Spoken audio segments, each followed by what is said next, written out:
邯郸3位未成年人杀害同学案件令人发指，其中要不要判死刑引发了社会极大的关注和讨论。此案件情节恶劣，手段残忍，我跟大多数网友的意见一样，支持判处死刑。除此之外呢，给大家提供一个新的思考角度：复仇链。那什么叫复仇链呢？举个例子啊 ，A 杀了 B， 但是因为 A 是未成年人或者是其他原因啊，比如精神病之类的 ，A 没有被判处死刑，只判处了几年到几十年的监禁，没有得到与罪行相匹配的惩罚。此时受害者 B 方的至亲一定是无法接受的，用我们最朴素的话来说，就是咽不下这口气啊。接下来的几十年里，只要凶手 A 还活着，死者 B 的至亲将一直生活在无尽的痛苦和仇恨当中。等到未来 A 出狱了， B 方的至亲很有可能会豁出去，找一切机会干掉 A， 报仇雪恨。如果 B 方报仇成功了， A 死了，那表面上看起来是一命抵一命，但事情就这么结束了吗？显然不会啊。A 死了，那 A 方的至亲就会开始一轮复仇。所以大家有没有发现，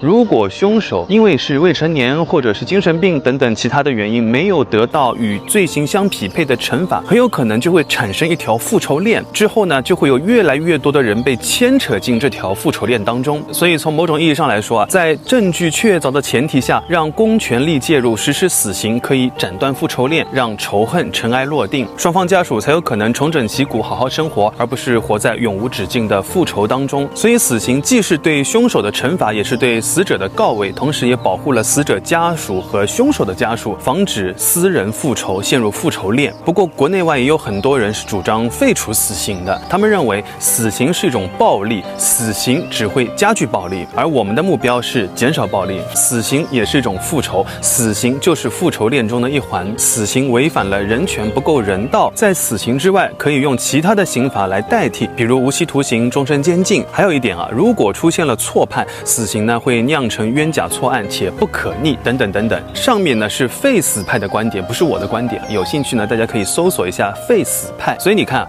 即便是杀人偿命这种普世价值观，也存在着巨大的争议啊。很多时候我们觉得理所当然的事情，其实并不一定是社会的共识，你这么想，别人不一定也这么想。如果你对社会法律哲学有兴趣的话，推荐大家一本书，叫做《洞穴奇案》，里面讲述了一个离奇的案件。5位探险者被困在洞穴里面，大家快要饿死了，5个人就用投票的方式随机选出1位倒霉蛋来献祭自己的肉体，让另外4位活下来。那么请问，这4位吃人肉的幸存者是否应该被判处死刑呢？对此14位法官给出了不同的判决和理由，针锋相对，异常激烈。有的法官认为必须判处死刑，有的法官认为无罪。每位法官的陈词都在刷新我们的认知和逻辑，让我们重新思考什么是公平，什么是正义。回到邯郸未成年杀人案，这个案子最大的争议就是在于未成年人。都说未成年人保护法，那当然它保护的是未成年人，可是这3个凶手不是未成年人，因为他们不是人啊，而是恶魔。恶魔是否应该受到法律的保护呢？这又是一个问题。邯郸案件值得我们每个人的关注，这是在声援曾经被霸凌过的孩子们，也是在帮助未来每一位